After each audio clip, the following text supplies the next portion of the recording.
तो प्यारे बच्चों, आपका स्वागत है फिर से स्केल अप अकेडमी में। उम्मीद करता हूँ आप सब लोग मस्त होगे, जबरदस्त होगे। आज हम शुरुआत करेंगे जीएस का टॉपिक। जीएस का इन द सेंस, जीएस के अंदर सभी आ जाता है आपका।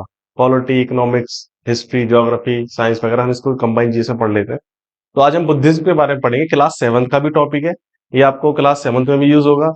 और आपका सैनिक, नवोदया, मिलिट्री स्कूल और जितने भी आपके कांस्टेबल वगैरह के एग्जाम होते हैं, या दिल्ली पुलिस का हुआ, जीडी का हुआ, गवर्नमेंट जो एग्जाम होते हैं, उसमें एक छोटा सा टॉपिक उसको खत्म करने की कोशिश करेंगे, फिनिश करने की कोशिश करेंगे। ठीक है, तो स्टार्ट करते हैं बुद्धा से। फर्स्ट पेज से स्टार्ट करते हैं। तो शुरुआत करते हैं गौतम बुद्धा से। गौतम बुद्धा थे कौन? ठीक है, यानी कि इनके जन्म से पहले बुद्धिज्म नाम का कोई भी धर्म या रिलीजन यहाँ पर इंडिया में या पूरे वर्ल्ड में नहीं था। इन्होंने किसकी स्थापना करी, किसके बारे में जानकारी दी, कौन सा धर्म था जिसको ये लेकर आए नया, वो था आपका बुद्धिज्म। क्या था? बुद्धिज्म। नेक्स्ट पेज पे कर लेते हैं इसके।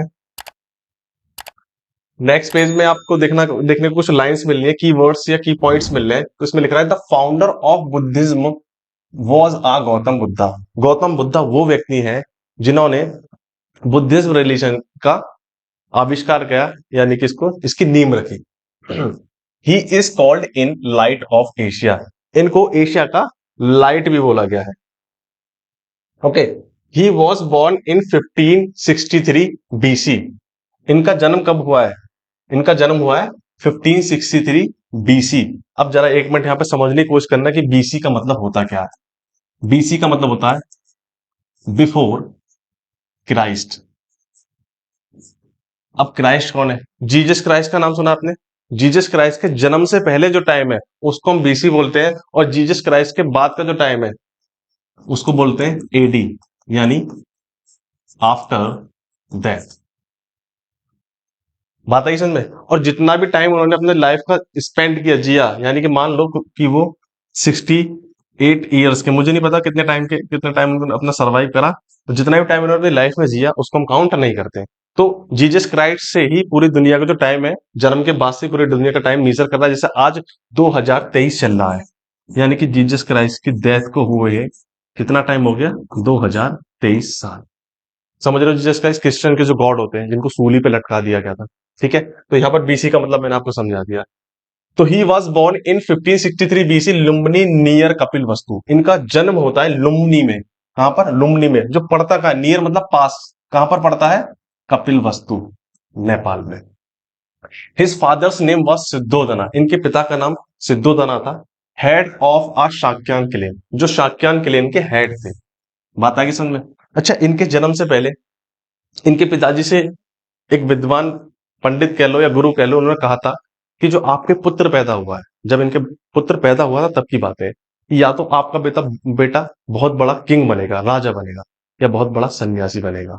ठीक है, और इनके पिताजी ने बहुत कोशिश करी इनको संभालने की, मेरा बेटा सन्यासी ना बने, और ये सन्यासी बने, गृह त्यागा। ठीक है, और ज्ञान की प्राप्ति करी और एक नए धर्म की स्थापना कर दी।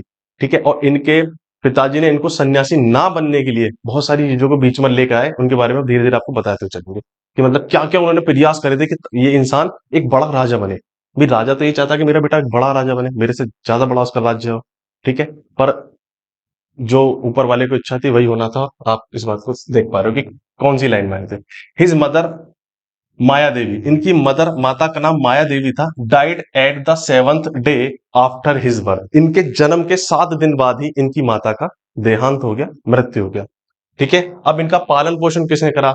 He was bought up by Prajapati Gautami. Prajapati Gautami कौन है? इनकी मौसी है, जिन्होंने इनका पालन पोषण करा था। ठीक है, आगे चलते हैं। His childhood name was Siddharth. इनका बचपन का नाम क्या था? सिद्धार्थ था। He was married with Yashodhara. इनकी शादी होती है यशोधरा से। ठीक है, एट द एज ऑफ 16, 16 साल की उम्र में इनकी शादी हो जाती है यशोधरा से। ठीक है, जिनको बहुत ज्यादा प्रेम करते हैं।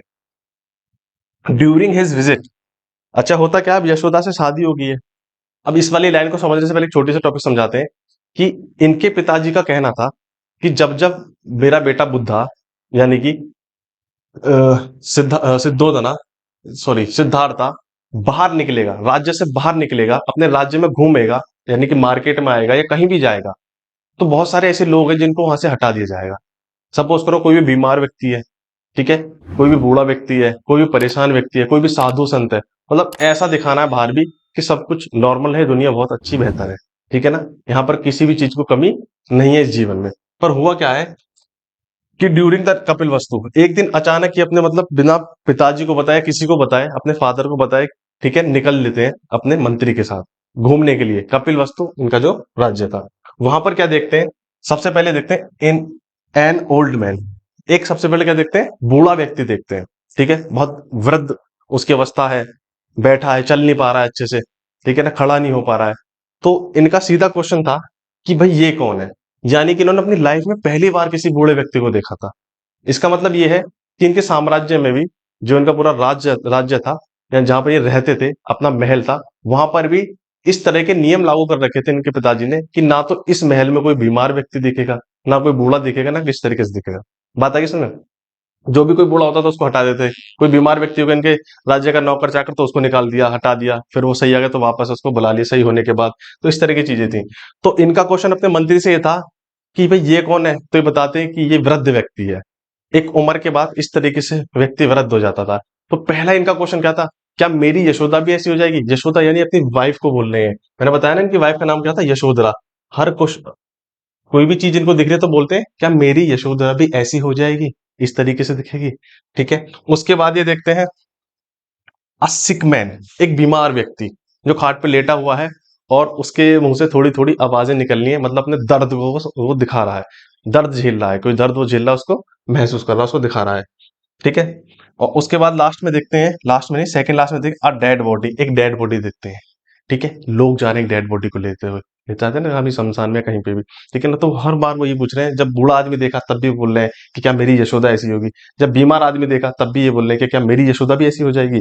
ठीक है, और उसके बाद जब देखते हैं डेड बॉडी, क्या मेरी यशोदा भी ऐसी हो जाएगी, मृत्यु हो जाएगी इसकी, ये भी इस दुनिया को छोड़ के चली जाएगी। तो हर बार शौक होते जा रहे हैं। और लास्ट में देखते हो हर्मिट, हर्मिट यानी कि एक आश्रम। अब आश्रम को देखते हैं सामने और क्वेश्चन करते हैं अपने किससे, मंत्री से, कि भाई ये क्या चीज है, यहाँ पर कौन रहता है। तो वहां पर बताते हैं कि भाई ये वो स्थान है जहां पर लोग को दुनिया से मोक्ष पाने की प्राप्ति करते हैं और यहाँ पर रहते हैं, सन्यासी रहते हैं यहाँ पे सारे के सारे। तब इनका दिमाग घूमता है। ठीक है, और उसी दौरान क्या होता है, नेक्स्ट पेज पे देखते हैं, उसी दौरान क्या होता है कि जब ये अपने साम्राज्य में लौटे, ठीक है, कुछ दिनों तक बेचैन रहे, परेशान रहे, फिर इनके पुत्र होता है, क्या होता है, पुत्र। His son name was Rahul, जो इनके पुत्र होता है उसका नाम रखते हैं राहुल। और लोग खुश होते हैं कि भाई बुद्धा के पुत्र हो गया है, यानी कि अब राजा का एक और वारिस आ गया है जो आने वाले समय में क्या बन जाएगा, राजा। पर राहुल को सुनते ही और राहुल का नाम सुनते ही बुद्धा बहुत ज्यादा क्रोधित हो जाते हैं और वो कहते हैं कि मेरे लिए राहुल नहीं, ये राहु है। होता है ना शनि और राहु, तो उसका नाम राहु देते हैं कि ये तो मेरे लिए अच्छा नहीं, ये तो बहुत गलत बात है, बुरी चीज है मेरे मेरे लिए, कि अब मैं इसके पालन पोषण में लग जाऊंगा, कल को मैं भी वृद्ध हो जाऊंगा, बूढ़ा हो जाऊंगा, मेरी यशोदा भी बूढ़ी हो जाएगी, और इस दुनिया में से हम बिना कुछ लिए करे ऐसे चले जाएंगे, तड़पेंगे, बूढ़े होंगे और कष्टों को झेलेंगे। तो being sad with the problems of a physical world, अब ये जो सांसारिक समस्याएं हैं, इनके दुख से ये इस दुनिया को परेशान हो गए और दुनिया को त्यागना चाहते थे। तो at the age of 29 years he left home at the age of 29 years, 29 साल की अवस्था में इन्होंने अपने घर को लीव कर दिया, छोड़ दिया, और किसकी खोज करने लगे, भगवान की, गॉड की। ठीक है ना, किसकी खोज करने लगे, भगवान और गॉड की। और इनके ही ग्रंथ में, रिलीजियस में, बुद्धिज्म रिलीजन में, जब बुद्धा अपने घर को त्यागते हैं तो उसको बोला जाता है महाबनिष्क्रिमण। ठीक है, ये बुद्ध ग्रंथ में है। यहां से सीधा क्वेश्चन बनता है, महाबनिष्क्रिमण कौन सा पार्ट है जब बुद्धा अपने घर को त्याग कर छोड़ कर चले जाते हैं और अनोमा नदी के तट पर सबसे पहले जाकर क्या कराते हैं, अपने बाल को मुड़वाते हैं। ठीक है ना, सन्यास की तरफ चल देते हैं अपने परिवार को पीछे छोड़कर। In the full moon night of a Vaishakh month on the bank of Niranjana और पुनपुन रिवर। अब हुआ क्या है, बुद्धा 9 साल की अवस्था में, 29 साल की, 29 ईयर्स की अवस्था में अपने घर को छोड़ चुके हैं। तो उसके 6 साल बाद, आफ्टर 6 ईयर, 6 साल बाद इनको वैशाख पूर्णिमा के दिन जब पूरा चांद खिला हुआ था, निकला हुआ था, ठीक है, तो निरंजना या पुनपुन रिवर, जो रिवर है उसका नाम क्या है, निरंजना या Punpun, under the people tree के नीचे इनको एनलाइटमेंट यानी ज्ञान की प्राप्ति होती है 6 साल बाद। उससे पहले इनको बहुत सारे लोगों ने भटकाया था, ठीक है। जैसे मान लो आज की डेट में आप लोगों, आप कोई ए मान लो व्यक्ति ए है, जैसे अनुज यहाँ पर देख पा रहे हैं सामने बैठे, तो इनको ज्ञान की प्राप्ति करनी है। अब ये भगवान के पीछे भागे हुए हैं, तो कोई दो व्यक्ति आते हैं, बोलते हैं भाई आपको भगवान से मिलना है, हम मिलाएंगे, आप हमारे साथ चलो। दो व्यक्ति इनको बहुत जंगलों में लेके घूमते रहे, भटकते रहे इधर उधर, और वो जंगल इस तरह से भयानक था, वहां पर दुनिया भर के सांप बिच्छू और खतरनाक जानवर रहते थे। उनको ये था कि हम इससे कुछ पैसे ले लेंगे और इसको जंगल में छोड़ आएंगे, और ये डर के भाग आएगा खुद। पर हुआ क्या, बुद्धा भी उनके पीछे लगे रहे, क्योंकि बहुत ज्यादा पागल थे भगवान को पाने के लिए, ठीक है।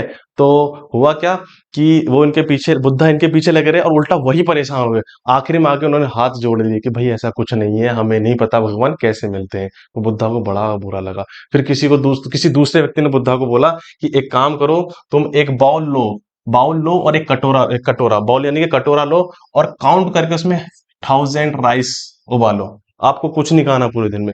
आज आपको 1000 राइस खाने हैं, ठीक है। इसी तरीके से रिवर्स काउंटिंग में करना है आपको। अब नेक्स्ट दिन आएगा तो आप फिर से काउंट करना 999 राइस, और उनको उबालना और खाना। इसी तरीके से जिस दिन आपके बाउल में एक राइस होगा, तो उस दिन आपको भगवान के ज्ञान की प्राप्ति हो जाएगी। यानी कि उसने बेवकूफ बनाया इनका। अब इस चीज को समझो, यानी कि बुद्धा यहाँ 999 खा रहे हैं, फिर 998 खाएंगे, फिर 997 खाएंगे। तो जब वो एक चावल खाएंगे एक दिन में, तो समझ रहे हो उनकी अवस्था कैसी हो गई थी, बिल्कुल सूख गए थे, लकड़ी की तरह हो गए थे बिल्कुल। यानी कि उनके बदन पे, बोलते ना, मांस नहीं था, मसल्स नहीं थे, कुछ नहीं था। तो तब भी उनको वहां समझ में आता कि यहाँ भी मेरा बेवकूफ बनाया गया है। पर 29 साल की अवस्था के बाद, 29 साल की अवस्था के 6 साल बाद उनको ज्ञान की प्राप्ति हो जाती है, ठीक है। उनको सारी चीजें समझ में आ जाती है, और वो बताते हैं कि भगवान कहीं नहीं है, भगवान हमारे ही अंदर है। मेडिटेशन करने से ही हमको ईश्वर, भगवान या मोक्ष की प्राप्ति होगी। उसके बाद ही गेव हिज फर्स्ट सेवरन इन सारनाथ। मतलब इसका मतलब समझना, सेवरन का मतलब होता है उपदेश देना, यानी कथाएं देना, यानी अपनी बताना, मतलब लोगों को प्रेरित करना ईश्वर के प्रति। तो इन्होंने फर्स्ट उपदेश कहा था इनका, सारनाथ में था, ठीक है। Buddha has giving most of his preaching are giving in Shravasti. और सबसे ज्यादा इन्होंने जो अपने उपदेश थे, या हिंदी में आपको बोलना चाहूँ तो कथाएं जो थी, वो कहां पर दी थी, श्रावस्ती में दी थी। बात आगे समझ में। नेक्स्ट पेज पे चलते हैं। During the promotion of his ideas, जब बुद्धा अपने आइडियाज को लोगों में प्रमोट कर रहे थे, लोगों को बता रहे थे, लोगों को जागरूक कर रहे थे, तो बुद्धा रीच टू पावा। बुद्धा कहां पहुंचते हैं, पावा में पहुंचते हैं। और पावा कौन सा प्लेस है, पावा कैपिटल ऑफ मल्ला, ठीक है, मल्ला की कैपिटल है, समझना इस बात को। पावा किसकी कैपिटल है, Malla. Then he reach to the Kushinagar, और उसके बाद वो कुशीनगर जाते हैं, where at the age of 80, 80 साल की उम्र में, he died in the in, वो 80 साल की उम्र उनकी डेथ हो जाती है। और टाइम पीरियड था 1483, क्योंकि टाइम क्या चल रहा है, उल्टा चल रहा है ना। 5, एक मिनट भाई, चलो कोई नहीं, मान लो 5 BC है, उस टाइम चल रहा है कुछ इस तरीके से रिवर्स आ जाएगा आपका जीरो पे, और उसके बाद आ जाएगा 1 AD। और इसी तरीके से आज हम सरवाइव कर रहे हैं 2023 AD। इस बात को भी थोड़ा सा समझते चलना, ठीक है। अब इनकी डेथ हो जाती है। अब बुद्धिज्म टेक्स्ट में इनकी डेथ को बोलते हैं महापरिनिर्वाणा। क्या बोलते हैं, Mahaparinirvana. Buddha religion was divided into 2 part. Buddha के रिलीजन को 2 पार्ट्स में डिवाइड करा, किसके द्वारा, अब उनके लोगों के द्वारा, जो फॉलोवर्स होते हैं ना, कि भाई हम इस बुद्धा को इस तरीके से मानेंगे और हम इस तरीके से मानेंगे, उनकी हम पूजा करेंगे, हम पूजा नहीं करेंगे, एक्स वाई जेड। तो बुद्धा को जो 2 पार्ट्स में डिवाइड करा था, होता है हीनयान और महायान। बुद्धा के रिलीजन को 2 पार्ट्स में डिवाइड करा था, किसके द्वारा, लोगों के द्वारा, हीनयान और Mahayana. The language of promotion Buddhism was Pali. जो बुद्धिज्म की जो लैंग्वेज थी बुद्धिज्म रिलीजन की, वो पाली थी। क्या थी, अब पाली अपनी लैंग्वेज, जैसे हमारी हिंदी, इंग्लिश वगैरह वगैरह, गुजराती, मराठी, उर्दू होती है, इस तरीके से उनकी लैंग्वेज पाली थी। According to the Buddhism, desire is main cause of the miseries. देखो भाई, बुद्धा का कहना था कि इस दुनिया के अंदर जो दुखों का कारण है, वो सिर्फ डिजायर यानी इच्छाएं हैं। अगर किसी व्यक्ति की कोई इच्छाएं नहीं होंगी, तो उसके पास दुख भी नहीं होगा। ये बात एकदम सही है। आपकी इच्छा है कि आपको आईफोन मिल जाए, आप उसके लिए तड़प रहे हो, ठीक है। दूसरे व्यक्ति को इच्छा है कि उसको अच्छी बाइक मिल जाए, वो उसके लिए तड़प रहा। किसी व्यक्ति की इच्छा है कि भाई मैं तो एक बड़ा डॉक्टर बन जाऊं, इंजीनियर बन जाऊं, वो उसके लिए तड़प रहा। किसी को घर की इच्छा है, किसी को किसी चीज की इच्छा है, ठीक है ना। तो कहीं ना कहीं उनका सीधा सीधा कहना था कि जो डिजायर है ना, जो हमारी इच्छाएं होती है, जरूरतें नहीं, इच्छाएं। जरूरतें अलग है, इच्छाएं अलग है। तो जो हमारी इच्छाएं हैं, बस वही हमारे दुख का कारण है। निर्वाण, निर्वाण is the ultimate good of a life. It means the freedom from the circle of birth and death. Buddha का कहना है निर्वाण वो शब्द है हमारे हिसाब से जिसमें हम इस दुनिया के जन्म और मृत्यु चक्र से बाहर निकल जाए, जैसे सर्कल ऑफ लाइफ, मर रहे हैं, जी रहे हैं, कभी जानवर बन रहे हैं, कभी इंसान बन रहे हैं, कभी पक्षी बन रहे हैं। उससे जब हम बाहर निकलने के लिए जो रास्ता है वो सिर्फ क्या है, निर्वाण है। क्या है, निर्वाणा। ओके, चलिए, तो आज के लिए इतना ही रखेंगे। उम्मीद करता हूँ आपको बेहतर समझ में आया होगा बुद्धिज्म के बारे में। ठीक है, टॉपिक बहुत बड़ा था पर मैंने कम रखा है, क्योंकि जितना आपको जरूरत है उतना ही रखा है। ठीक है, तो इसके बाद हम नेक्स्ट टॉपिक लेके आएंगे आपका सिख गुरुज के बारे में। सिखों के 10 गुरु गुरु थे, उनके बारे में नेक्स्ट टॉपिक में बात करेंगे। तो आज के लिए इतना ही रखते हैं। उम्मीद करते हैं आप मस्त रहें, बेहतर रहें। Bye bye.